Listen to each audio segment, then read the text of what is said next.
Australia that was using the software to teach 11-year-olds about how democracy works. And basically, they were crowdsourcing how should they use a free time they had every week. And they replied to us with this nice photo, and very, very happy about that. It's like, kids today, should be exposed as much to sort of democratic innovation as possible. At least that's our view. So I'm going to quickly go over some sort of budget voting, concept civic education. And so in 2011, with Better Reykjavik, we, both us and the political parties, wanted to do something more. And there was a big austerity drive. In 2010, 2011, the budgets were actually shrinking in the city. And so what was decided is that we would give citizens 5 to 6% of the investment budget of the city directly to choose how to spend it. And 5 to 6% maybe doesn't sound that much, but think about it. In the investment budget of the city, it's all the road system, and it's all the public buildings owned by the city. So a lot of the biggest part of the budget goes into things that you can't really choose, or crowdsource. So as of sort of discretionary spending, then it's much more than 6%. And so we developed more open source software. And so basically, people have 1 month to add ideas. And then the city evaluates it for 6 months. And then there's a final vote. Or like the last couple of years, we had about 1,000 ideas come in. And then the citizens vote on 250 of those. Yeah. And it's almost like a little game. You select your neighborhood. And when you've selected your neighborhood, you have the budget at the top. And each citizen has the whole budget. So it's like 55 million here. And you can choose whatever you like. You can see it on a map. But then when you have chosen everything and you have nothing left of the budget, and you've created your perfect budget for your neighborhood, And then we collect this together, and out of it is a vote on what's going to actually be built. And I say we've been doing this since 2011. It's the 7th year in a row we do the voting now. This is also spread across the other municipalities around Reykjavik and around Iceland and other countries. And for example, in Kópavogur, next door neighbor city, we had 18% participation rate. I know this is not the same as 70% or something in a parliamentary election, but it's a steady, ongoing thing. And think about it, 18%, in this context is actually quite a lot. I mean, in most participatory budgets, budgeting projects in Europe, in the mainland, you get around maybe 1% or 0.7% or something like that. Those numbers represent mass participation, And it's basically 3.5 million euros a year now, with the translation, with the currency translation. Yeah, I already went through this. You submit ideas, the city evaluates them, people vote on it, the city builds it, and then the citizens use it. So there's over 600 ideas that have now been voted in. There's about 2,000 that went into the process, and then 600 that actually get built. And, there's about 4,000 that go into the process. There's 600 that have been built. So almost everywhere you walk, if you walk at 200 meters any direction, you are very likely to see something that came from citizens' head and has been built. And those are the Reykjavik participation statistics. And last year, we're about 11.9% participation rate. The vote starts on the 17th of October, and it's finished on 30th of October, so we really want to keep on going up in the participation, always. And here are some photos of some of the projects, those are sort of smaller projects, but still a lot of small projects make something important. One example of this is that this aluminium staircase is one of my favorite ideas. I think it came in 2015. And a grandmother writes in and she says, I live on the west side of the town, and I'm getting a bit too old to go over the rocks down to the beach with my grandchildren, because the sea is very ferocious there, so there are all those rocks there to protect the sea. And she said, can you build me a ladder? A simple one. Just have a rope ladder down there. Just something. I want to get down to the beach. And people ended up really liking this. It got voted in. It got built. And it became a huge hit. There's a kindergarten next to it, and there's a lot of kids there. And the city has built several more as well, sort of replicated the success of this. This is just a simple, and the same sort of outdoor exercise equipment, which I personally was quite skeptical about. Will people ever use this? And then you walk past it, you always see people using it. So it's been a sort of a validation of this. This has also been exported to many other cities. We've done a lot of projects in Scotland, with Fife, Dundee. We've done projects in Norway, Drammen. We helped Madrid set up their Decide Madrid project. We worked in Hungary, Croatia, many other places. And participatory budgeting is really like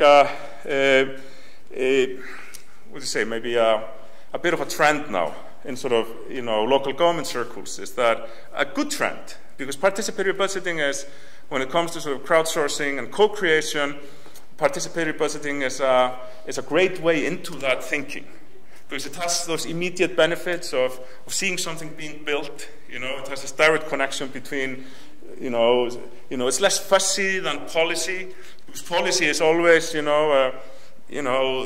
never 100% in one direction. You know, so if you contribute something, then you think, oh, so what did I contribute as a part of that policy? But with this, you just go out there and you build something. And it's like, oh, I had this idea. I got that thing built, you know. And so, yeah, very exciting. So final part here, short part, is going to talk a little bit about artificial intelligence and machine learning, and how we can use this amazing technology to empower citizens directly. Obviously, AI is great at selecting good advertisement to show you, and it is important for you to see good advertisement, obviously, you know. But that's not the only thing that this technology can be used at. It can actually be created, it can be programmed without the profit motive. Let's say if you program it with the motive actually empowering people, you know, and that's the whole thinking behind it.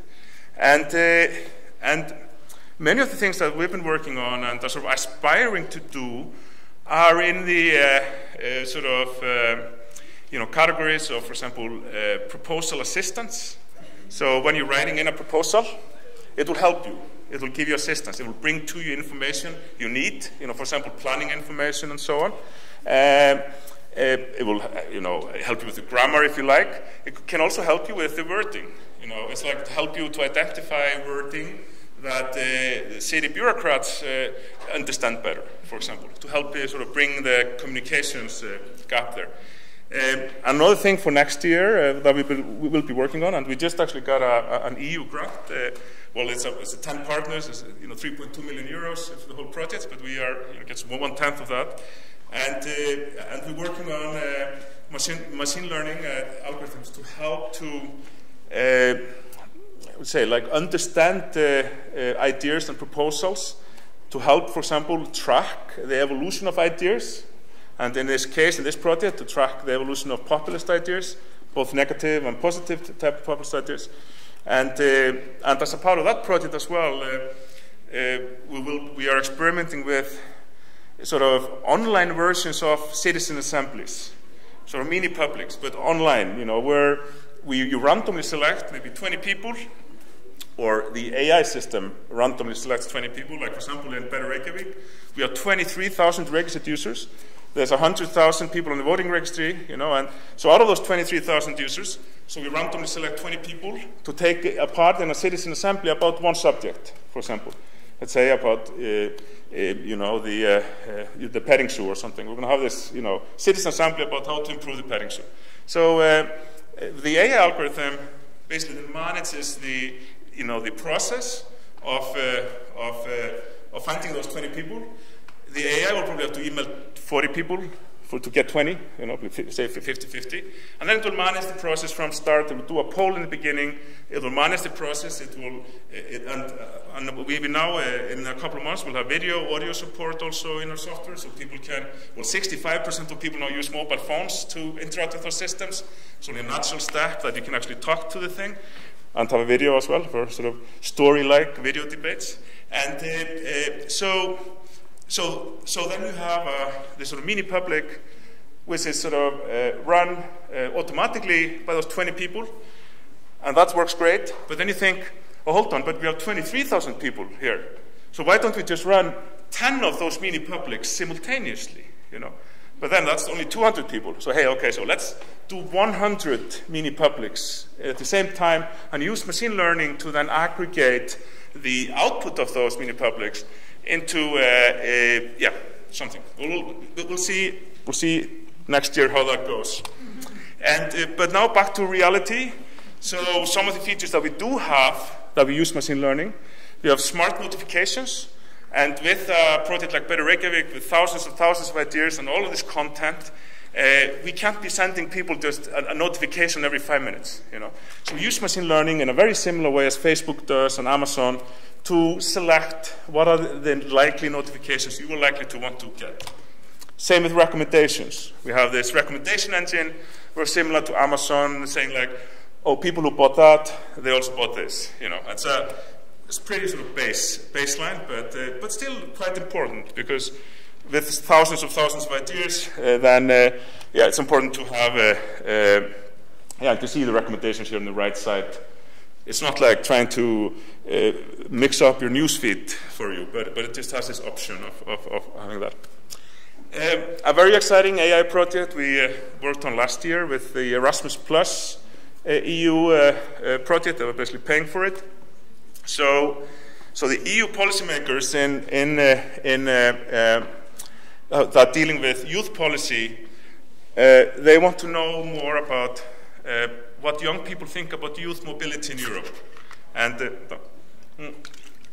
youth mobility in terms of how easy it is to travel between countries, to go to schools in different countries, to get work in different countries. And so we developed this AI system that basically listens to social media, like on Twitter and on all the sources, and basically filters out and takes something in 28 languages, for example, translates all into English, and filters out the most relevant subjects. And sometimes they're relevant, sometimes not. But it's a way, it's called sort of active listening, social media listening. And this really helped policymakers in Brussels to understand better what was going on, what young people were thinking about youth mobility in Europe. And then actually I think a few weeks after we started this project, then the Brexit thing happened. And I have to say that took a lot of, you could see that a lot of the discussions around that in this sphere, a lot of worries there. Just some final words until we go into the QA. So out of this 10 years of experiments and projects, to do with participatory digital democracy, so what have we learned? Well, participation needs to be fun. It needs to be informative, educational. If it's not fun, it's not enjoyable, people are just going to do something else, be on Facebook. Anything that smells like bureaucracy, people leave immediately, almost. It's really hard to get regular people. If you want them to participate, the threshold for participation needs to be, not necessarily low, but it needs to be simple. It needs to be simple and it needs to be fun. Complicated kills fun, basically. And you need to reward your citizen. We see too many sort of digital democracy experiments where governments just set up something, say, oh, we're going to get your feedback, and then a bunch of people put some feedback in, and then nobody hears anything about it anymore. It's like it's a classic sort of a checkbox exercise, in a way. So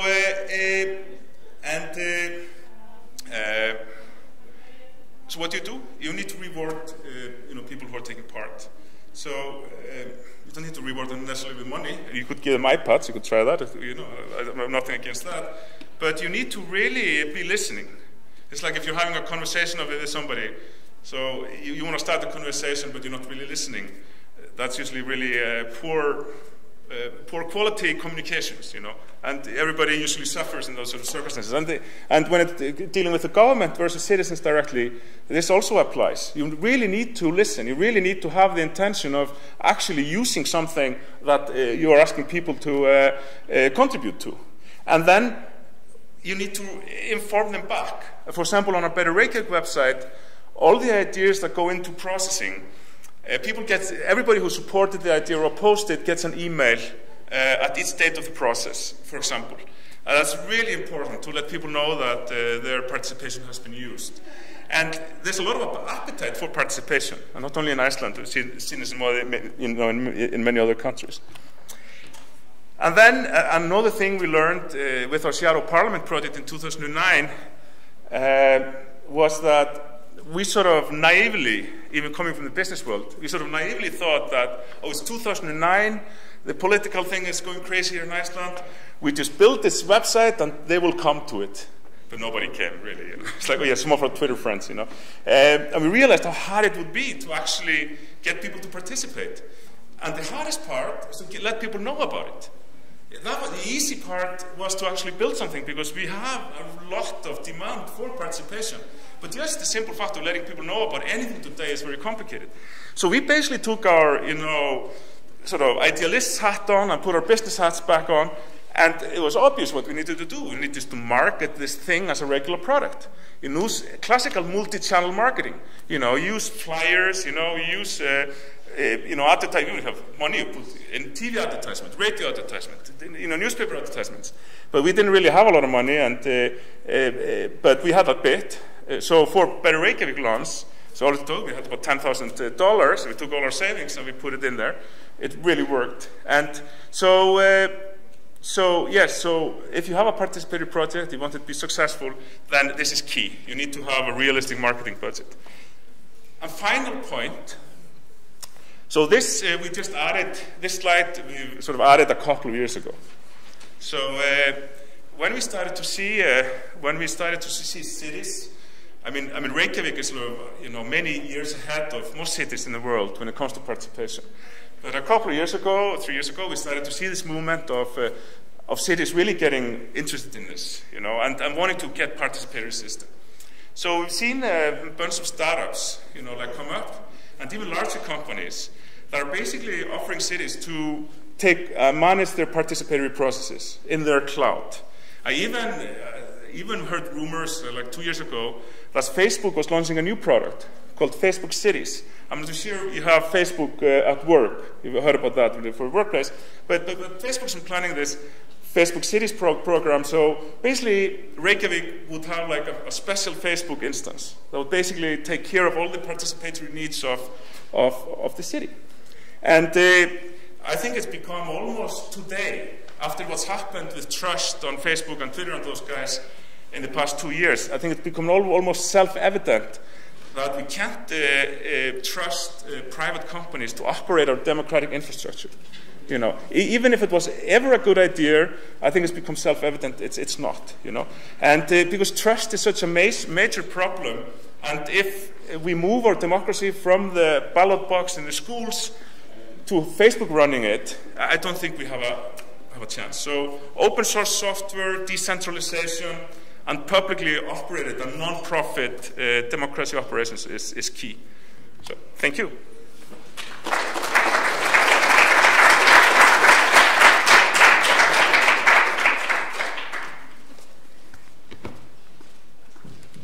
Thank you, Robert. Questions?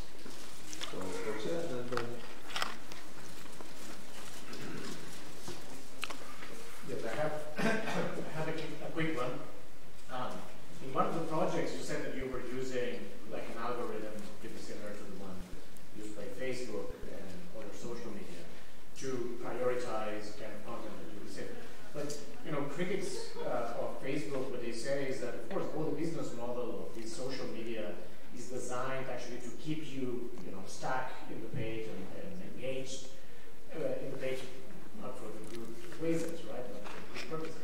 So the thing is, one of the effects of that, according to them, I don't know much about it, but according to them, is that basically they send you the messages, they prioritize the messages that are the best version of the messages you want to hear on your side, and the worst version of the messages that you want to hear from the other side. Sure. Right? So to give you like a polarized understanding of how the debate is going, and reaffirming your opinions that you're on the right side and the other side is just like Sure. So have you sorted out this problem? How can you? Because of course that's totally anti the essence of a genuine deliberation. Right? So we should pay attention just to absolutely. You know, and I think that, you know, Facebook and others, both through their algorithms, but also through, you know, more sort of classical social science research, you know, figure that out, that, you know, if you're scrolling through the feed and you see something that you strongly disagree with, you strongly dislike, you are more likely to stop scrolling, right? And this is obviously, if the business model is to keep you scrolling to sell you more advertisement, this is obviously really bad. And it was just the algorithms, I think, you know, at the same time, I think, sort of simultaneously figured this out by themselves. Just the algorithms are trained to keep you scrolling as long as possible until you have to end of your feed. I'm not sure if you ever reached the end of your Facebook feeds. That happened to me once. I'm not going to say anymore, you know, but I mean, to be fair to Facebook, they're actually changing and have been changing those algorithms a bit over the past, you know, few months actually, and they've seen a major drop in Facebook usage as a result, and the stock is tanking as well because they made this change. So let's see what we give them the benefits of the doubt there. But from our perspective, we obviously don't have this as a goal in our algorithms to keep people there. And for example, the debate system, which also sort of forces the other side of the argument down your throat each time you look at it. That's, for example, probably not. You know, people are probably going to go somewhere and see a lot of points they don't like and say, "Oh, I hate this website." You know, it totally doesn't agree with me. You know?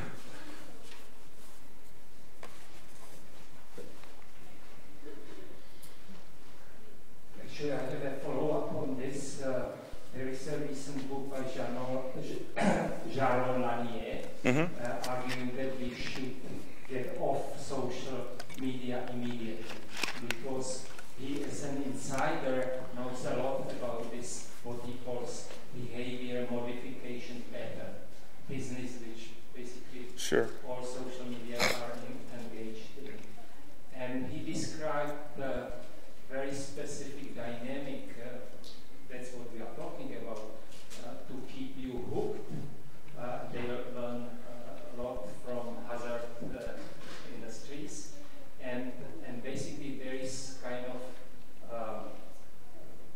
radicalization process now. Recent research is confirming that, and so what he was saying is that you have positive and negative side to events, and they will even out eventually in long term, but short term negative aspects dominate because it's very easy to break something. It happens very quickly, but to build trust, to build love takes a long time. And so my question is to you, and that's what I asked him, what would you do then? What would you do with that? Well, obviously we would like more people to spend time on our social media platforms, like Better Reykjavik or Your Priorities, than on Facebook, on their social media, on the bad social media platforms. But I think that, I mean, social media is really only like 10 years old or something, 8 years old. I think we're really like, you know, just like young children, you know. We're just like fumbling around, you know, like, oh, put some likes here. Oh, what's a like? Oh, that's a like. I do a like, you know. We're really like in a really early stage of developing this concept, you know. And I think we're going to look back 10 years from now and think like, oh, man, how could we be this stupid? I mean, I think there's going to be a bit of that, you know. But, and it's not only social media, but it's also games, you know, like mobile games. And basically they've used psychology and chemistry, you know, to figure out, to develop features that basically hijack your motivational, your sort of craving mechanisms, you know, in your brain, you know, your dopamine and so on. Literally, they go into like really scientifically, how can we make this addictive? At what time should we have that little diamond pop up, you know? If you make it pop up just right there, you won't leave, you know? All sorts of things like that. And obviously that's a bit manipulative, if you ask me, you know, to actually go that far to try to make somebody addicted to anything, you know? But I think that the social media in the next few years will diversify, and I think that, at least I hope, it will become more decentralized in terms of you'll be able to move your account. Say if I want to move from Facebook to another social network, I could move to another social network but also keep my friends. Same with if I have a mobile phone on Vodafone, if I want to move it to another network, I'm not going to lose all my friends. I will still be able to call my friends. I think even the EU might be a good hope there in terms of instigating those sort of regulation that basically force the social networks to allow you to move with your friends away from it. You know, so.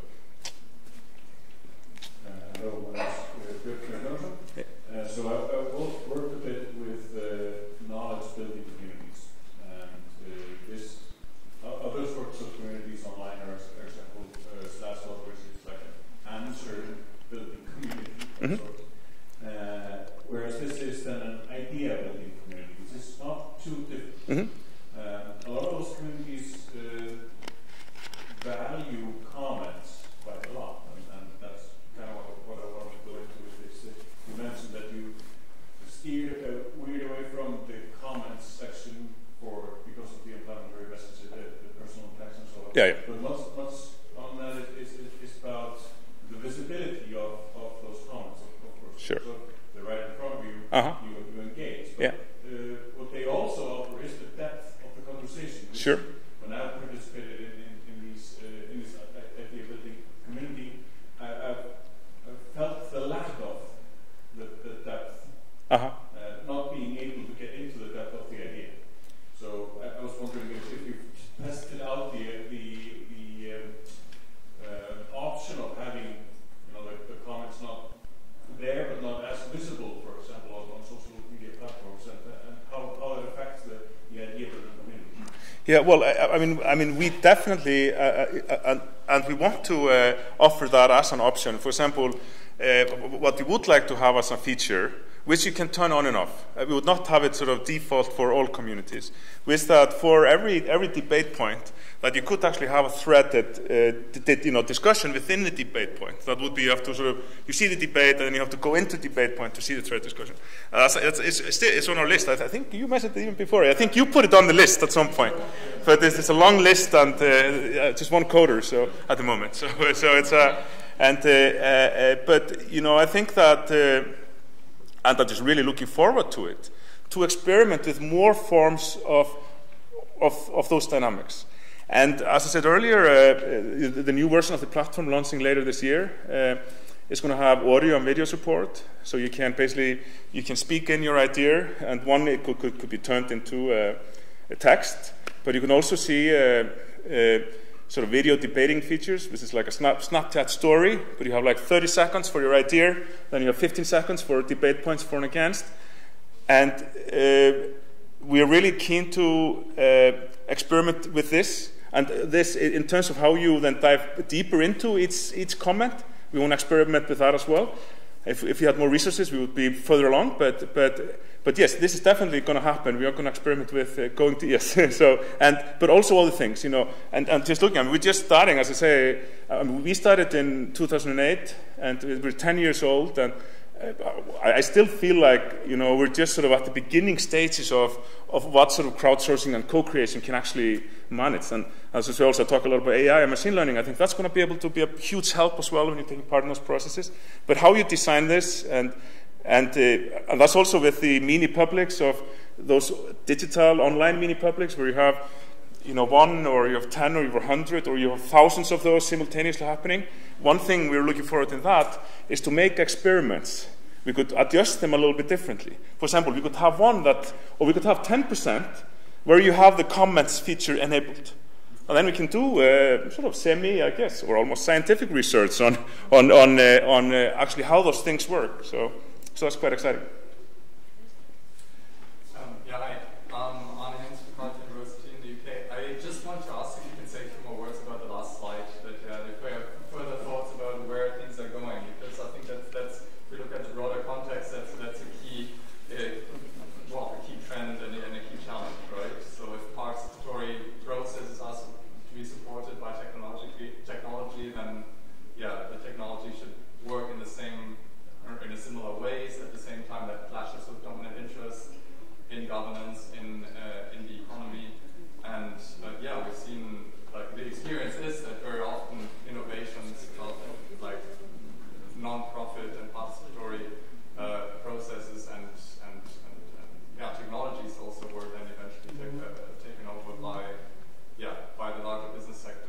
Sure. but also with social media and so on. So what do you think, where are things going? What do you think? Well, I'm cautiously optimistic, when it comes to the government space. So over the past 10 years, there's been, it's been us, there's been a few other sort of open source participatory platforms, Democracy OS, and now we have Decidim, we have Consul. Those are all open source platforms. I mean, the cities that have made the most, gained the most in terms of participation have been using open source. And I think that because the business world was so slow to react to this, it's only the past couple of years that we've seen the major corporations starting to really seriously thinking about this as like the democracy market, how can we serve that? I think we got a bit of a head start. It's the non-profit sector by pushing this for years and years and years before it became commercially viable. And it's still not commercially viable. It's not. I mean, we are not. We would not be able to survive without grants and so on. It's not a. It's not a business model. And it was. I guess it's good. I mean, for-profit democracy. I mean, we have a bit of that already. Do we really want more? Do we want to privatize our democratic infrastructure? I think most people would say no. But a lot of, actually, cities are privatizing the democratic infrastructure today, Some of them are buying platforms and software, closed-source, proprietary software, to run their participation democracy on. And when you ask them, are you going to privatize your democratic infrastructure? Oh, no, never, I would never do that. But it comes out of the procurement process. It's just like, we need participation. We put it into procurement, and then it goes into the procurement thing, and then you privatize your democratic infrastructure by accident, without even thinking about it. And so I think that's the thing, and I think so. That's the reason I'm cautiously optimistic, because obviously the non-profit world doesn't have the same resources as the big corporate world. So.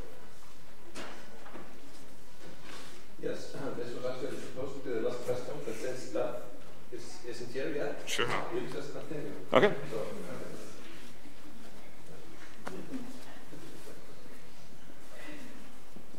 very much. It's lovely and wonderful to see you, to hear from your experience and to see your enthusiasm. I don't want to be the one to put the negative shade on the discussion, but the experiment you're conducting in Reykjavik 2011-2012, let's say you were in Berlin in 1934. Would you proceed in the same ways? Let's say, imagining we have the same technology. Yeah, sure. Yeah. And let's say now we're in the US 2018. Would you go ahead in the same ways with an open range of options made available to the public? So my question is, with the process that you are describing, which has many, many exciting possibilities, is there some thinking about the downsides and the risk involved in that? And the question is, where exactly is the decision-making process? Is it the key decisions, are they not taken somewhere else and then presented as actually being made? You see what I mean? This kind of delocalization of where actually the decision that matters are taken. Just wondering. Yeah, no, I think you hit the, well, on a good point, because one of the biggest dangers of those participatory processes is that they are fake. That they are actually not, set up to actually listen to anybody, just to be some sort of a window dressing and be some sort of a justification for doing something, And there's a lot of scope for that within governments, to run those processes. And connected to that is that those are processes that are then operated in this sort of self-selection mode, where only few people know about it. The regular suspects, the elite, or whatever you want to call them. And you don't reach a representative sample into society, so you're sort of entrancing the current power structures even more, instead of widening it up, And I think that, and was also saying about sort of rewarding people, in terms of that take part, I think that's also very important in terms of showing people that they are really a part of the decision making, that it's not some sort of a fake thing. Okay, we have one quick question. Come on up here.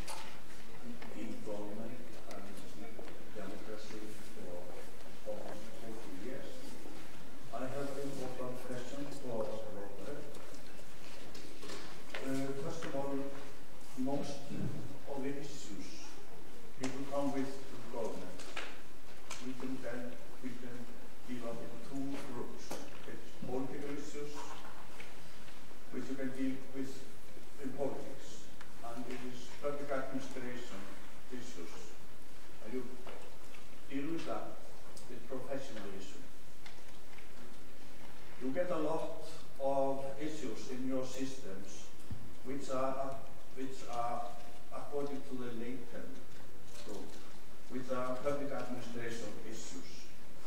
And if you are working in the public administration, you can classify issues you get by alphabetical order or in US time order or in any professional order language, but never according to populism. Never. And then I ask you, how do you avoid, with all your system of voting in your system, how do you avoid breaking administration law on people and even breaking human rights on minorities? Well, I think the answer to this is checks and balances. So for example, for the budget voting system, then actually people put forward ideas, and then like the past couple of years, 1,000 ideas have been generated in each year, and then the city administrators at first they evaluate the ideas. For example, is it idea breaking human rights law? For example, they would be thrown away immediately. But then there's also a political process in terms of Hverfaráð, or the neighborhood councils, that actually then go and put an assessment on it in terms of that it's not breaking that it's not. Will you tell us about the accidents that have happened because of your system? Sorry? Will you tell us about the accidents which have happened? What happened? The administration accidents which have happened. Which one are you referring to? Well, you can mention, for example, 3 accidents, will you? Accidents? What do you mean accidents? Like, physical accidents or bad policy making? Not bad policy making, but breaking administration law on people. Can you mention 3? No, I don't think that there's been no, at least proven cases of any of the ideas coming through the participation have broken any laws. That has never come up. Because we have checks and balances. It's not like people write something on the website and then the mayor is just going to do it. So you have never heard about reports about this? No. Have you seen a report about it? Oh yes, I have written one. Okay. Okay, I think we'll stop here. You will clearly have to continue. But our next speaker is Red Nova. She is professor at the Department of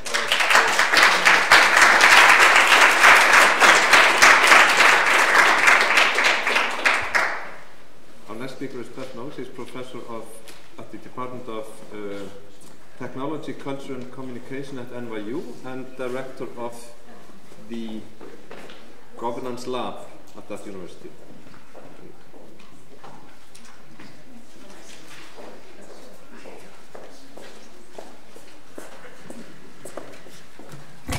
Thank you very much. Oh, wait, let me just grab a clock, a timekeeping device.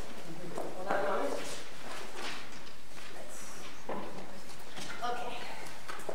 Okay. With apologies for my departure, Jon made it sound like I had somewhere better to be. I was just teaching my students back in New York, so depending on how you look at it, whether that was a better place to be, I don't know. But I apologize to Robert for my brief absence there. So in many ways, I'm going to follow on from both what Robert, I have a feeling, has talked about and probably said better than I am going to do, and pick up very much where Jose left off.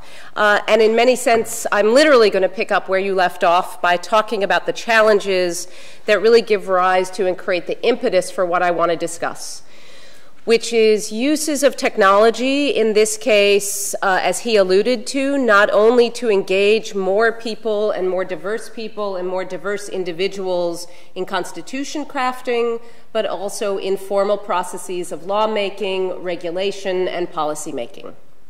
So I think, to preview the end and the conclusion, that we're really at this moment in time in which the opportunity and the need for so-called crowd law, of which we have already begun to hear there are many different forms enabled by technology, is really here. We know very much too little than we ought to know about what works and when, but we're also at a moment in time, thanks to the evolution of these platforms, the popularity of these platforms for a variety of reasons that we shall discuss, that we're at a place where we really can begin to experiment in significant ways, both online and off, with trying new things. There have been the pioneers, and you are here in the room. And when it comes to the online pioneer, Robert's here, and Active Citizens has really been in the forefront of helping us to do this. So I'll talk more about what I think we need to do in order to get us there, but I think the impetus is there. Jose gave us a whole range, a sort of parade of horribles to end his talk. I'm going to start with the range of opportunities that we have, opportunities encapsulated by and reflected in the 17 Sustainable Development Goals that actually create the impetus for us to do a better job at how we govern. There are, of course, plenty of challenges, and you had a longer laundry list than I did.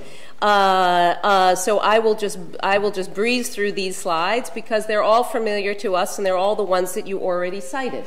Right? It's the challenges that come from nature. It's the challenges that are man-made and come from politics.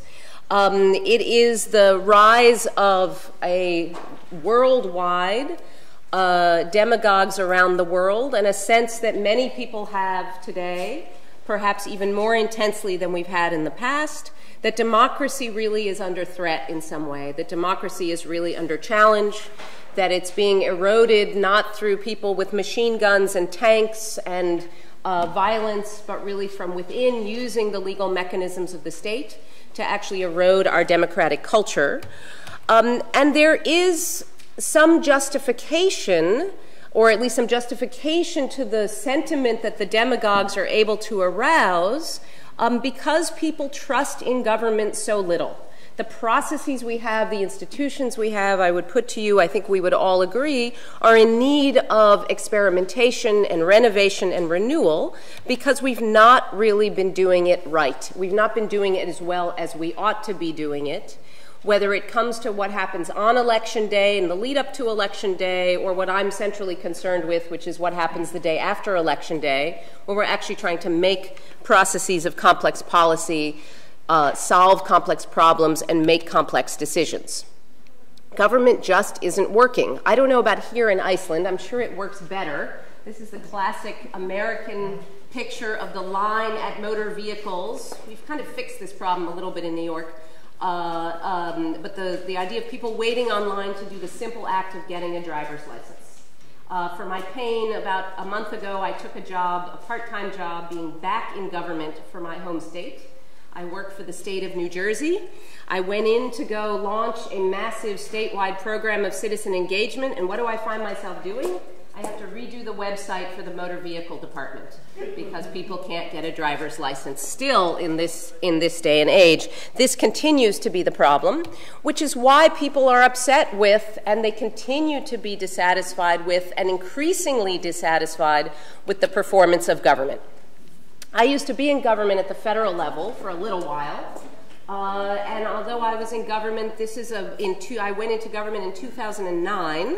This is a picture of my desktop from 2009, showing my desktop from, of course, we were running Windows 2000. Again, having now spent 10 years off from being in government and gone back in, and I know we have some civil servants in the room, this may resonate, not a lot has changed. Right, servers running we're talking 1972 COBOL-based mainframes where we're worrying about the halon dropping from the ceiling and the fact that the whole government doesn't literally collapse around us. The fact that we can accomplish anything is really quite a miracle. So you add to this, fast forward, the myriad challenges of the kind that you have portrayed and that I've showed in these initial slides, the massive global scale political challenges. And then just the simple fact that we have to legislate about things like new technology that we actually know very little about. If, as you like me, are trained as a lawyer, thankfully I was trained by Larry Lessig, so I learned something about technology very, very early, but most of my compatriots who went to law school and then went into government really don't have the tools or the capacity to actually deal with the question of what happens when Amazon wants to set up a second headquarters in the United States. States are falling all over themselves to give away the store, not just tax breaks for Amazon, but in the case of some of the candidate cities who have actually said, we will literally give over control of the city to Amazon because we're so eager to have the jobs that it brings. It's when Sidewalk Labs and Google enters a partnership with Toronto in Canada, again with the promise that they will bring big data to help make the city run more efficiently and make traffic run better and be able to sense what's going on in the city. But as a result of this project, right, who owns the data? Who has access to it? The politicians have given away the store, essentially, because they don't have the ability to deal with the complex questions that we're going to have to confront and that we are confronting, whether it's driverless cars or gene editing or the question of which blockchain pilot to do next. We really have to do a better job, I would put to you, not in terms of only the legitimacy of governing, but actually the effectiveness of governing.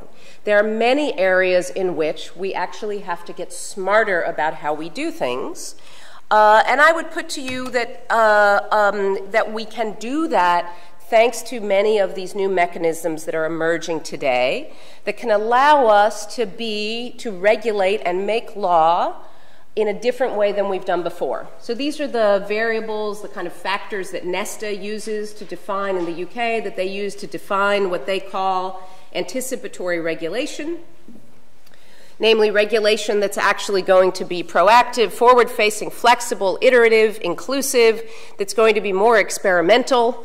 In Taiwan, for example, they have the policy of regulatory sandbox, which means that any company can come and say, we would like a waiver of a rule for a year to allow us to experiment with trying something new. So that means if you want to run over people with your driverless car, you have a year in which to do that. But the idea is to liberalize the application of new laws and regulations as one mechanism to try to reduce the burden while still protecting consumers and citizens at the same time. The idea, though, that the best way we can do a better job of making more effective rules, of making more effective laws, of creating policies that actually solve the problem where there is a narrow tailoring between the problem that they're setting out to solve and the solution that they put forward, is growing increasingly urgent, and that I think technology can help us to do a better job of. And Robert, I'll be interested to see whether you agree or you disagree, and I think the question comes down to the details of where are the places that we can use these kinds of crowd law technologies to help us do a better job. Now, this is a paradigmatic, these technologies really are what I would call the technologies of collective intelligence. And Jose already alluded to those in terms of the three things that collective intelligence allow us to do. What did you say? Aggregate knowledge, deliberate as a group, and what was three? Adaptation. And adaptation. Learn. Oh, we can learn, which follows on from deliberation, but we can learn better as a result of doing things as a group augmented by machines. Duolingo is a really classic example. Anyone learning? Does Duolingo have Icelandic, by the way? They have Welsh. So if they have Welsh, they should have Icelandic. I mean, minority spoken language. Why does Duolingo work? Duolingo works. Louis Van Ahn created Duolingo out of Carnegie Mellon University. It's since been acquired by Google. But Duolingo works because thousands and thousands of people are using it to learn languages. And as a result, the system, those thousands of people whose knowledge, this is your factor number one, aggregation of knowledge, and three. The aggregation of knowledge allows the machine really to learn how to teach us better how to learn a language. So based on how people learn on the system, as he puts it, they look at whether to teach you tell you about an adjective before a verb, explain an adjective before explaining what a verb is, and depending on how people learn and respond, they then flip the order about how they teach, in what order they teach adjectives, for example. So it's this human intelligence augmented by machine intelligence that allows us to bring together at scale the wisdom of the crowd with ever more powerful technologies that have the potential to be adapted and applied to the lawmaking, the constitution drafting, the regulatory context, that can allow us again to rethink, I would say, democracy as something quite different from elections that take place once a year, actually quite different even from those constitutional moments and events, to think about governing as a more continuous conversation and allow us really to think about the reinvention of democracy in a way that we have not done for 200 plus years. 200 plus years in which we have a very settled and frankly rather anemic notion of what we call democracy that I think we can actually reinvent, perhaps inspired by, again, some of the models that people are practicing and inspired by what we've seen in ancient times, in medieval times. I assume you talked about your Icelandic parliament example. There you go. The jury example, etc., that give us opportunities for reinvention. So now imagine if we can actually use the technology that we have to actually connect with people. In this case, I'm talking about something slightly different than what some people have discussed, not with people who, on the basis of sortition or random sample alone, but actually connect with people who have certain kinds of expertise and match them to opportunities to participate, to engage, to either take action or to serve, that we actually can think about practices that actually allow us to leverage that collective intelligence. Oops, you had too few slides, I have an extra slide. We have examples for how to do this, right? I don't know if Jim is here yet. I don't see him. I think he's going to be here tomorrow.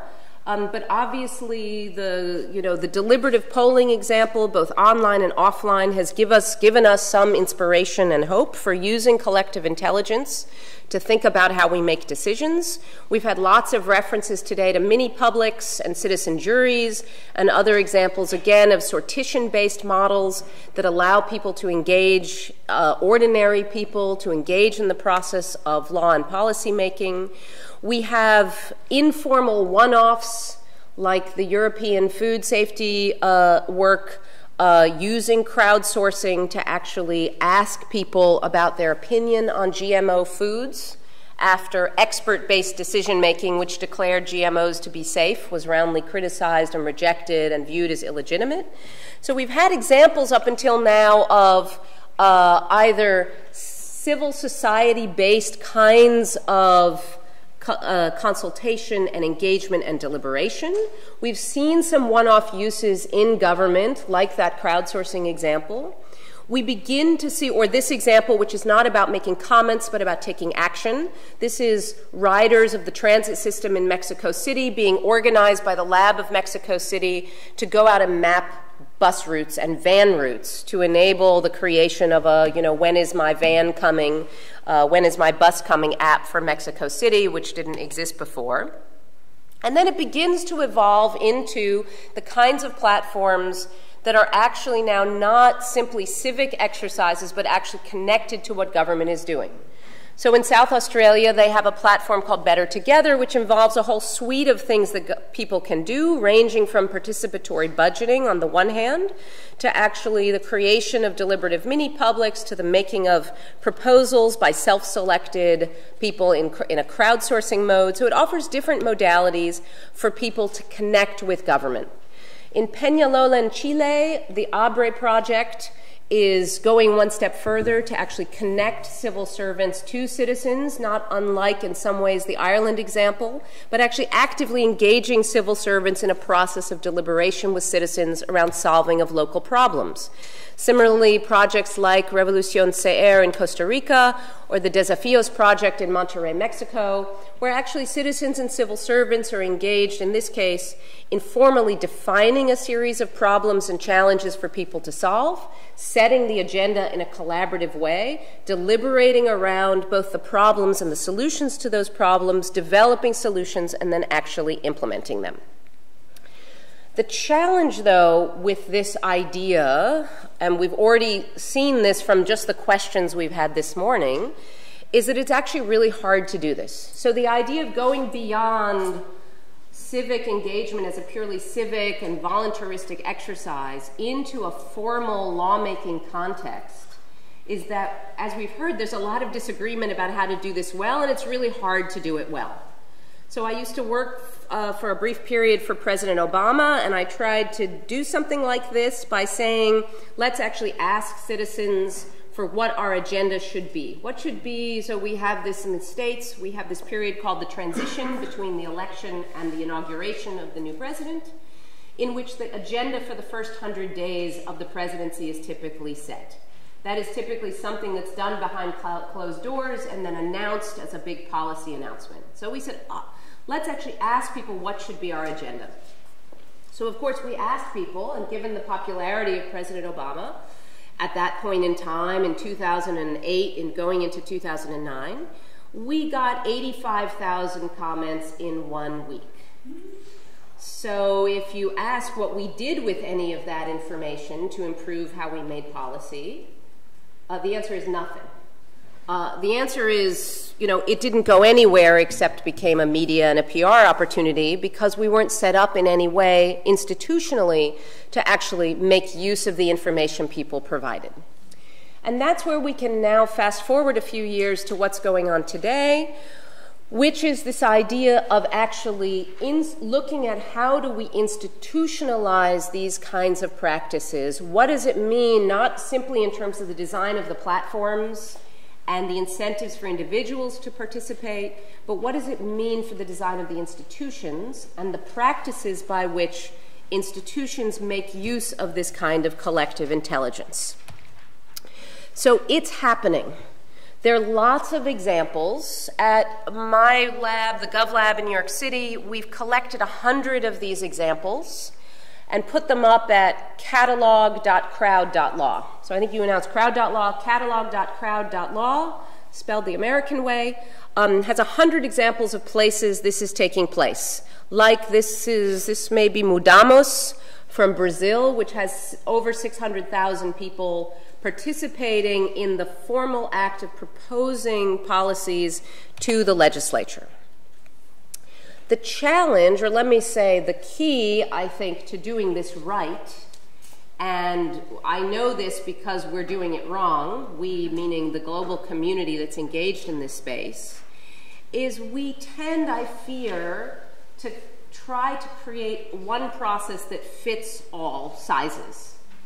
When in fact, at every stage of the lawmaking, policy-making, constitution-making process, we have very different informational needs at each stage of the process.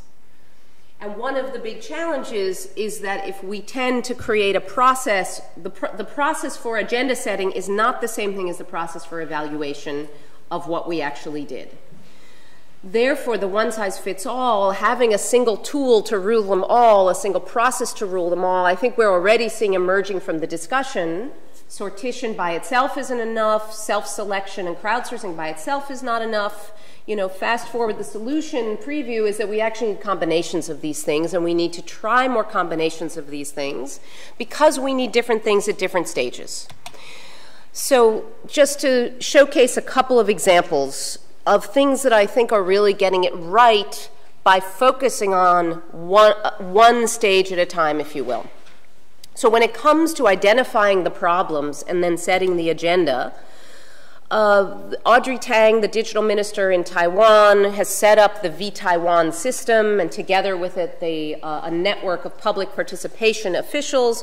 But it's a fairly complex process using a number of different platforms, face-to-face and online, but that's squarely focused on getting people to deliberate around the definition of the problem they're trying to solve. I think that explains in part the result. Now, mixed bag, Taiwan has 23 million people. They have 200,000 on this platform. Success, not success, you be the judge. They've crafted 26 pieces of legislation that have come out of this problem identification process.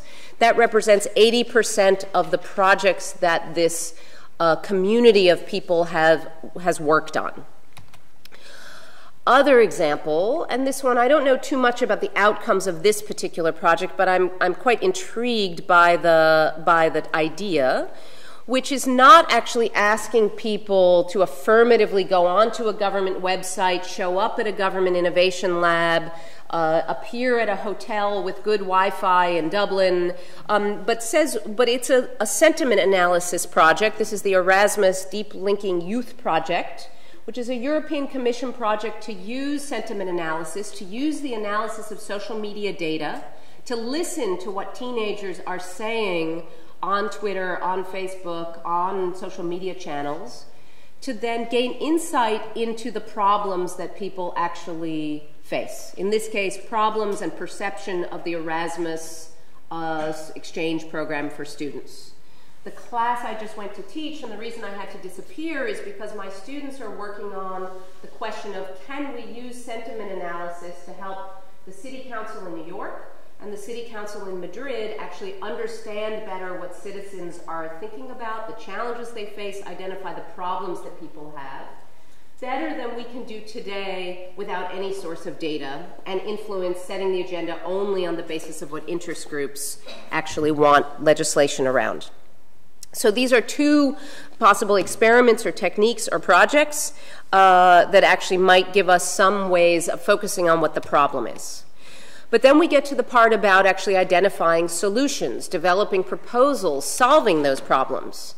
I'm not going to repeat what Robert just said for an hour, but I'm going to signal his work and Gunnar's work, Creating Better Reykjavik, as really, I think, a paradigmatic example of that effort to actually develop solutions that can actually work to challenges. And instead of, I won't talk about the local context, which I know less well than you do, but that context was actually adapted and adopted in Estonia and in many other places, as he probably told you. Interestingly, though, in Estonia, what they did, now it was on the one hand a failure because they only did it once. We can debate that. It was a success because the one thing they tried to do, which was to engage in political reform, was successful in that citizens developed 15 concrete proposals, about 4 or 5 of which were then formally adopted into law, and the rest of which were enacted into policy in one way or another. But unlike the system here, they combined an online crowdsourced system with a sortition process, effectively a citizen jury that met face-to-face, and they combined the two processes to generate a whole lot of proposals and then to refine those proposals using a second stage process, again with some success in terms of actually developing workable solutions to a hard problem, not simply voting yes or no or up or down on a particular topic. There's examples, though, of actually engaging collective intelligence, not in identifying the problem or the solution, but actually in drafting the law itself. So they've done it in Brazil, they've done it in France, they've done it in a number of places that have already been alluded to in terms of actually looking at the language of constitutions, but actually getting people to write the draft together. The thing we might imagine is the hardest for people to do. If they're not lawyers, they don't know the jargon, they don't know the rules. How do you actually get people to participate? But in fact, the success here has been both about articulating legislation in plain language in which everyone can understand it on the one hand, and on the other hand, educating people about the process through the act of actually drafting. Doesn't always work very well. Our friend Tarek Neshnash at Legislation Lab, who runs projects like this in places like Morocco, has said when they tried to draft the criminal law using collective intelligence and citizen engagement, of course they set it up in the wrong way, and all they did was getting people scream at them. So it was nothing but complaints and people yelling at one another. And it didn't help that the existing criminal statute was something like, 400 pages of legislation that people were then expected to edit. So it wasn't a very well-designed process, but the idea that you could craft it in such a way, as, for example, Larry's colleagues up at Harvard did last week when they took the new German draft law on artificial intelligence, put it up on Hypothesis, an annotation platform, and then if expert sourced, reached out to people who then reached out to people who reached out to people to get very substantive drafting comments on actually redeveloping that policy. Implementation looks in many ways like a replication of some of the other stages, but this is the point at which we actually have to go from principles to practice. And that's where groups like MindLab, for example, have done a very good job over the last 16 years, or had done a very good job over the last 16 years, of developing human-centered practices for actually engaging communities of users in crafting the implementation rules for turning statutes into regulations. So when there's a new law that will affect farmers, they then have the methods, or have had the methods, for engaging with farmers and asking them, how do we craft these laws in a way that will actually work for you? So it's a different process than either sortition or crowdsourcing. It's a human-centered design practice, but it's become, I would say, at some level so successful for the Danish government that MindLab has put themselves out of business. They were disbanded this year.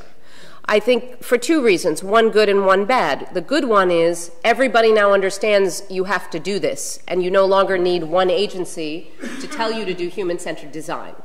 The bad news for them was they failed to do enough of it digitally and online and using new technology, and so they were disbanded in favor of the creation of a new digital innovation agency that will actually combine the use of big data and new technologies to do this in a more effective way. And finally, the most neglected stage, I think, of law, policy, constitution-making, formal policy-making processes. We tend to enact the policy and we stop there. We tick the box and we declare victory, and it's a very long time before we ever know whether anything actually works. So we don't have a lot of good examples in the formal legislative context, but there are lots of examples of social auditing in the spending context, if I may put it that way. Like the TransGov platform started in 2014 in Ghana, has about 600,000 people on it monitoring how government spends money to look at, when they say a bridge has been built, is it actually a bridge built to nowhere, or does it really exist?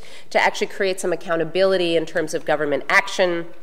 Chile has been doing this in an offline way rather than an online way, using its Evaluación de la Ley focus grouping, where they get people to sit down and they have a person within the legislature whose job it is to act as a facilitator for these focus groups, to understand how are laws impacting people after the fact.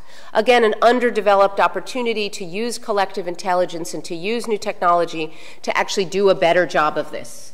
In Brazil, starting about 2 years ago, the comptroller, in connection using a technology developed out of MIT called Promise Tracker, started asking school children to actually monitor the conditions of schools, of school lunches, of school infrastructure, leading again to feedback to the legislature and to the government about what they were doing, but also the opportunity for citizens to self-organize and begin to fix the problems that they faced. Okay, so all of that, a long sort of tour of the horizon to try to make the case that where we're focusing on the informational needs at each stage of the process, I think we're beginning to see experiments that actually work in terms of the use of collective intelligence to govern better and differently. There are obviously challenges, more than I can probably name, and many of which were actually already surfaced today. The challenge, obviously, with any kind of an open process, a crowdsourcing process, is going to be the challenge of getting people to show up, or the challenge that the wrong people show up. Did you talk about this at all before? A little bit. I'll be interested to hear, and there's data in some places, like in the Estonian example, they actually looked at when they copied Better Reykjavik and set up the process, who shows up? A bunch of people who look like Robert, really. It's a lot of white dudes who show up. I mean, they got a lot of white dudes in Estonia to begin with, but there were no women who showed up for this process. They were all educated men of a certain age who showed up for the process, which is why the sortition combined with the self-selection actually worked in some ways in terms of building legitimacy. But when we want to actually get more people to engage and not just base our decisions on that of 12 or 24 or 400 people, or don't have the money to pay for a deliberative poll, the question is, how do we actually get people to show up and who will show up? Then we also have, I think, the challenges that are also yet to come, right? You're starting to use artificial intelligence in the work that you're doing. Taiwan uses artificial intelligence in the polis system in order to organize groups of people more efficiently. It has a lot of great promise, as we know. AI can allow us to do a lot of things in terms of identifying patterns. It also has a lot of pernicious side effects, if you will. So this is the story, of course, about the AI algorithm. That the slide is cut off a little bit here, but it basically is the story about the research. Again, different Stanford professors. These are some Stanford professors. This is the Stanford professor who actually developed the algorithm to basically detect from a photo whether someone is gay or not. You know, when we read about stuff like this, when you read about the Chinese social credit scoring system, when you understand then how powerful these tools can be for helping us to sort large quantities of data and people, we also realize that there are potentially very great ethical challenges and problems in terms of that are myriad, ranging from who's allowed to participate to surveillance of who's participating, that we actually have to worry about as these technologies, and you're going to have, I'm sure, plenty to say about this, as the technologies begin to get incorporated into the political space in ways that we're not focused on now that we're thinking about AI ethics, but that ethics doesn't always focus on the political. So I think there are going to be real challenges that we're going to face as we introduce these technologies. There's then the challenge that we have faced for a long time and that's already come out in the discussion today, which is frankly the underlying debate that we have. I don't know a more sophisticated way to put this, but whether people are stupid or not. There is, so, you know, here's Lippmann and Dewey in this famous debate where essentially Lippmann said, and I'm going to bastardize a very complex and nuanced set of debates by saying it in 30 seconds, but essentially governing should be left to the experts. It's the technocratic argument that people are not very bright. Lippmann's, the sort of bastardized version of the Lippmann argument. The Dewey argument was not necessarily that people are so smart. It was just that for legitimacy reasons, we have to invest in actually educating people and engaging them in the process, and supported by his visions of constructivist learning, that actually it's incumbent upon us to include people in the process. I would say neither of them actually had the view that people were all that bright and able to participate in making complex decisions. This undercurrent in political philosophy, I think, in how we've thought about public participation, has been endemic to the field for a very, very long time, which is why we have limited ourselves to seeing public engagement as essentially a very nice civic exercise, but as something largely disconnected from power, until we get today to the exercises of participatory budgeting that have allowed us to see that in some small way you can give people, you can give people real responsibility. You can ask them to do hard things, and they will actually do a pretty good job of it. All right, I want to leave more time for questions, so I'm just going to breeze through the last bit of this, just to say that I think in the end, what this really comes down to is not a question of technology. It really comes down to a question of what's the kind of democracy do we want to have. And I think these conversations about sortition and self-selection and mini-publics and citizen juries and crowd law really come down to a tension that's emerging in a conversation that I'm glad we're having here and that we need to have more of around what is the democracy that we want to have. Do we want to have radical referenda on steroids, which is what the folks from Decide Madrid would really like us to have?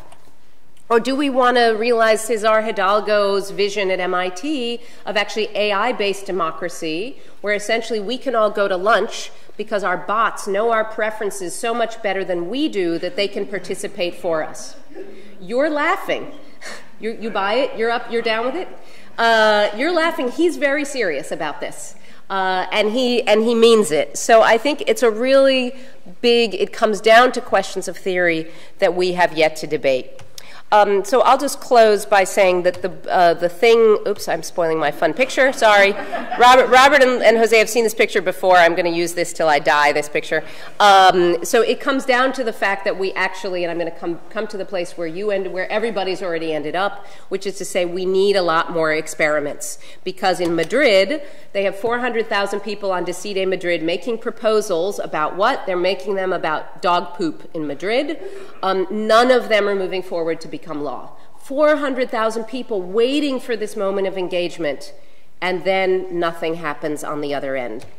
So that's why we need to actually ask the question, what works and when, and that's the chance to actually do a lot more experiments. I'm glad to report the Madrid folks are going to do those experiments. They're actually going to run A/B test, randomized control trials, using their population of 400,000 people to begin to test and understand how can we make these processes work better. Make them work better for the individuals participating, but I think above all make them work better for the institutions and for the practices of democracy we want to invigorate. With that, let me just say that a handout went around. A handout drafted. I'm going to, by Robert, by Jose, anybody else here from the group? So there were 22 of us who got together a few months ago to actually talk about this idea of collective intelligence in lawmaking. We put together this set of principles, declared it a manifesto, and I'm pleased to report that since we launched it on the International Day of Democracy on September 15th, we now have something on the order of 70 organizations and 170 people who've signed it just in the last 10 days. I can also report that as a result of the signing, just to the two of you, with everybody else listening, as a result of the manifesto going out, today there's a hearing in the New York City Council to introduce crowd law into charter reform for New York City, because a city council member read it, signed it, and said, this is how we got to make law. We got to do this stuff that they're doing in Taiwan. And so the hearing is this afternoon, and the manifesto will be read into the record. Probably absolutely nothing will happen, but it feels really good. Okay. Let me stop.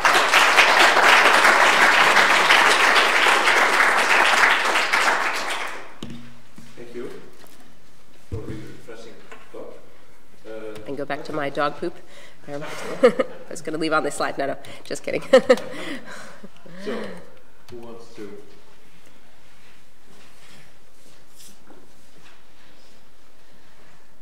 Well, thank you very much. After so much interesting issues, it would be really, I think, interesting to hear from you what you do think, what kind of democracy we need. Do you want me to respond or do you want to gather?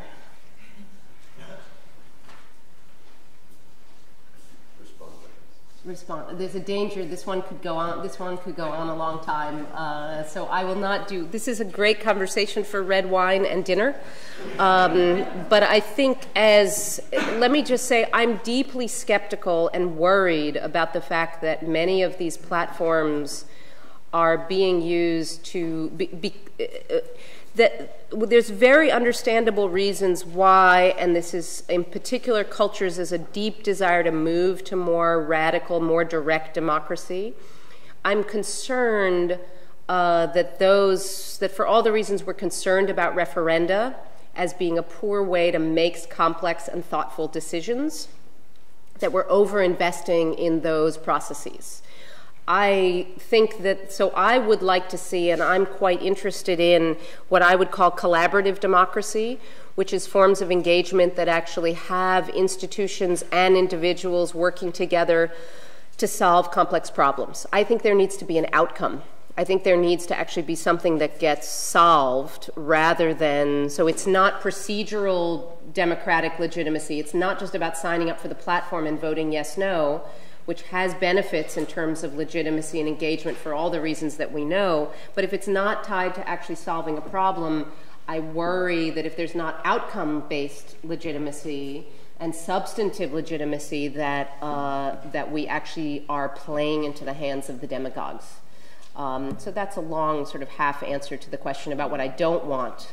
But what I do want is lots more of experimentation that allows us to understand how do we actually solve complex problems using collective intelligence. Mindy John Carroll University.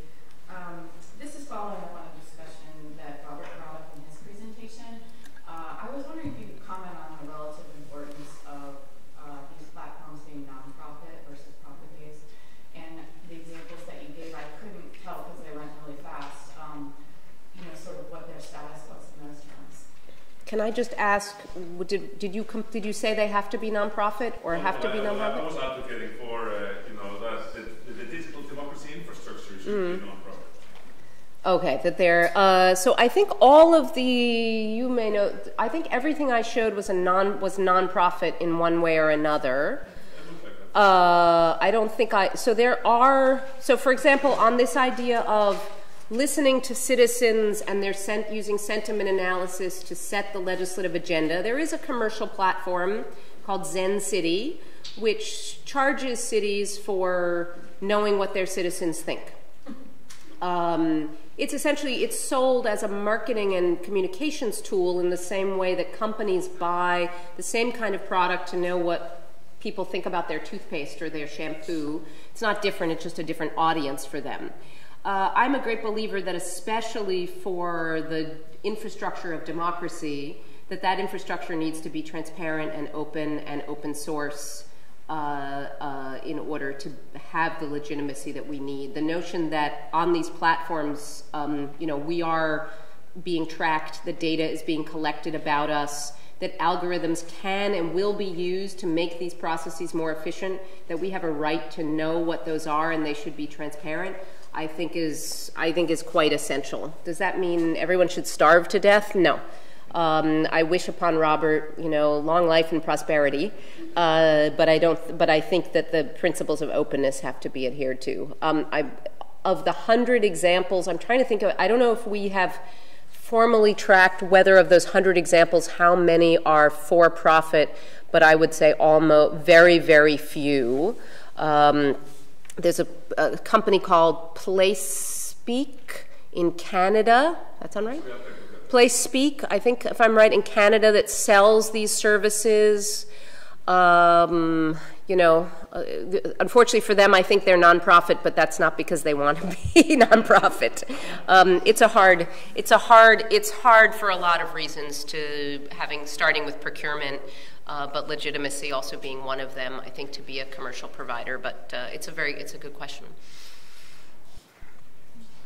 Yeah, thank you.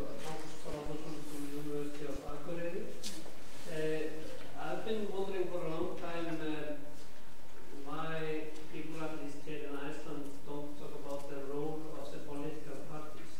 Because especially if you look at the political parties in Iceland in the first half of the last century, you can see a lot of the function was similar to what you are describing all around the world now, that you have groups of people kind of crowdsourcing both law and other things.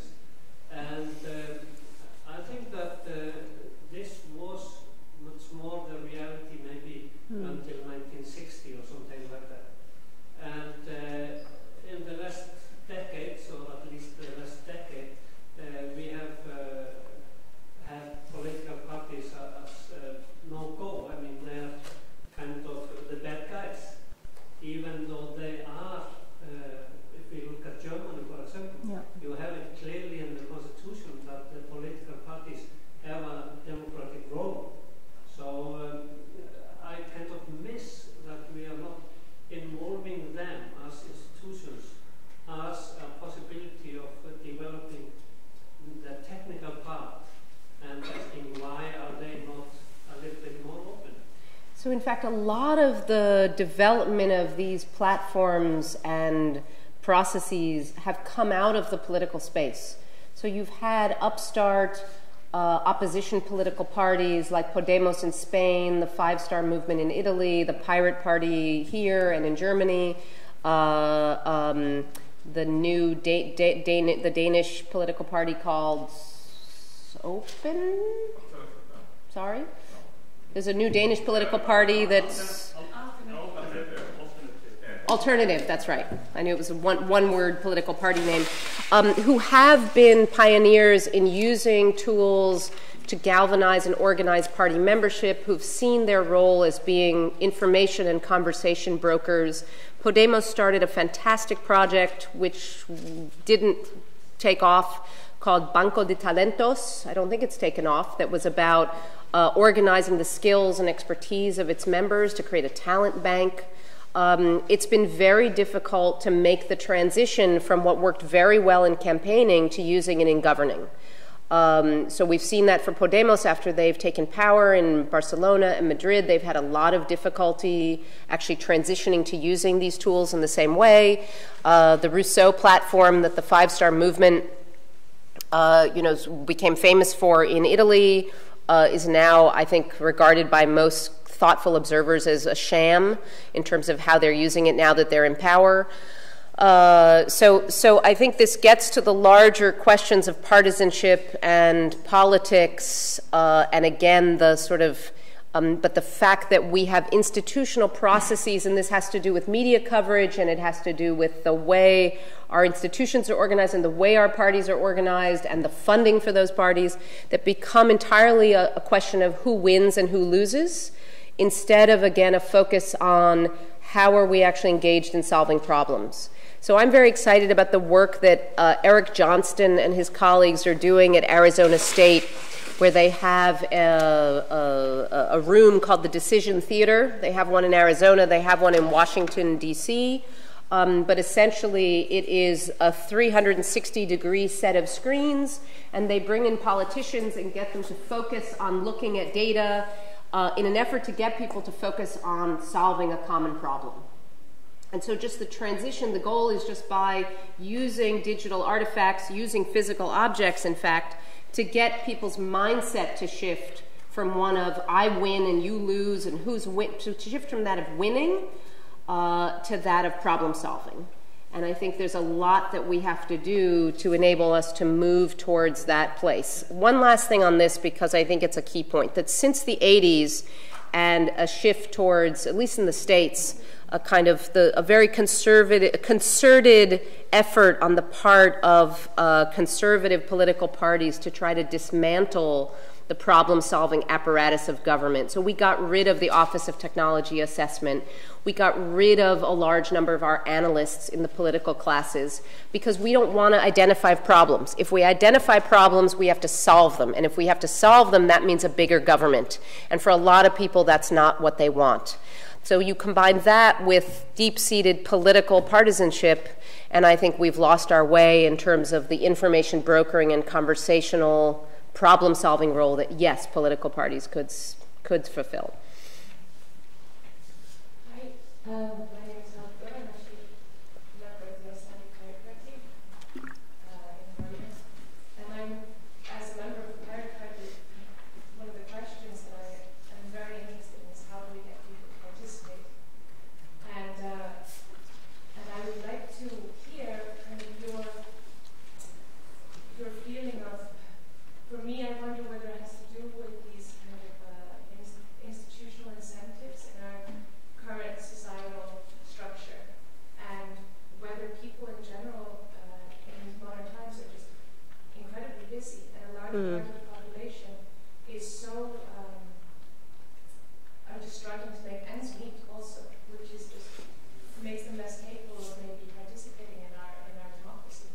And I wonder, like, how important this is that we look at this side, this aspect of things, to help people participate. That we need to buy them some more time. People work less, maybe less focus on this consumption and production model that we have in our current society, and also how important it is to bring this democracy into our school system, into our education system, so that from an early age kids get used to the idea that they actually have a voice, and that their voice gets things done and matters and it's listened to, which I feel is highly lacking in our modern education system. Yes.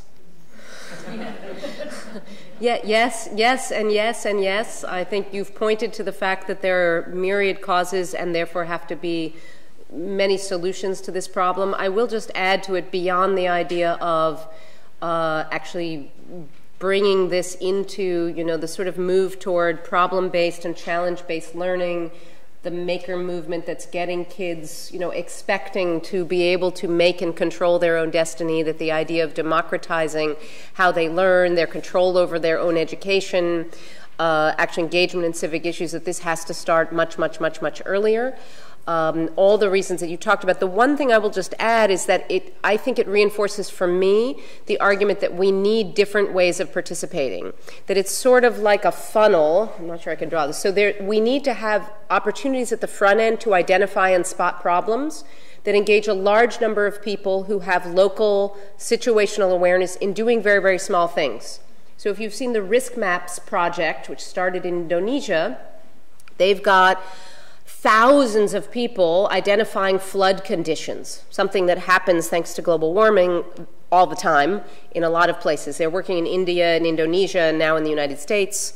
But you have thousands of people spotting problems, right? It doesn't take much except a tweet. It's all you have to do. But then you have the process of when you identify and develop solutions where it's actually a much more time-intensive process. Does everybody have time and energy and desire to do it? No. But that's the reason I think you need to have multiple ways of participating that give people a chance to participate according, to each his highest and best ability, and to each his highest and best passion, and not to have only one way of doing things. That the only thing I can do is to be able to, be part of a mini public. David talked about how you had turnover in Ireland of what, like 50% of the population in the mini public because people didn't have the time to do it. So that's why the combination of methods I think is really, really important. Jim Fishkin wrote a book called Deliberation Day together with a colleague named Bruce Ackerman, in which they proposed a national holiday for deliberation, in which everybody would get a vacation day and everybody would get paid to do that.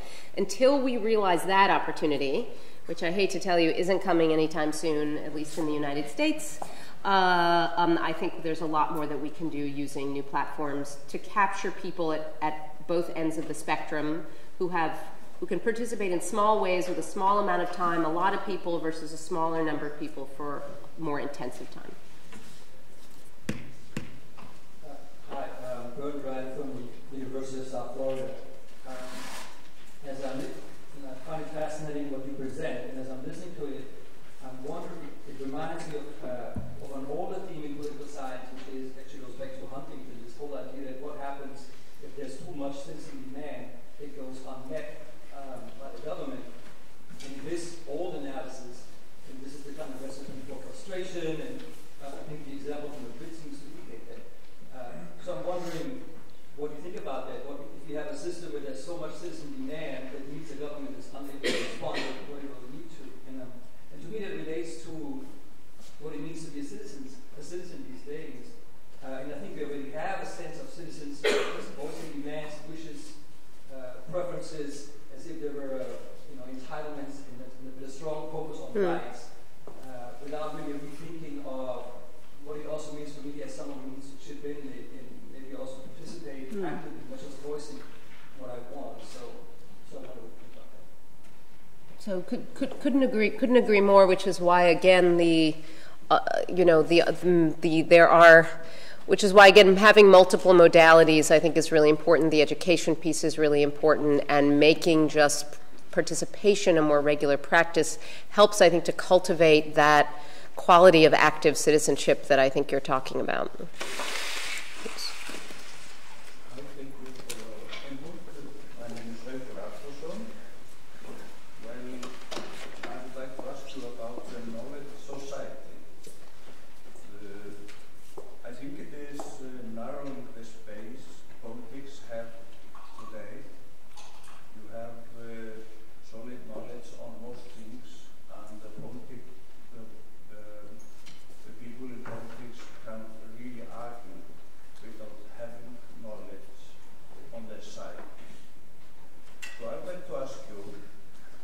Well, almost half of the young people in the Western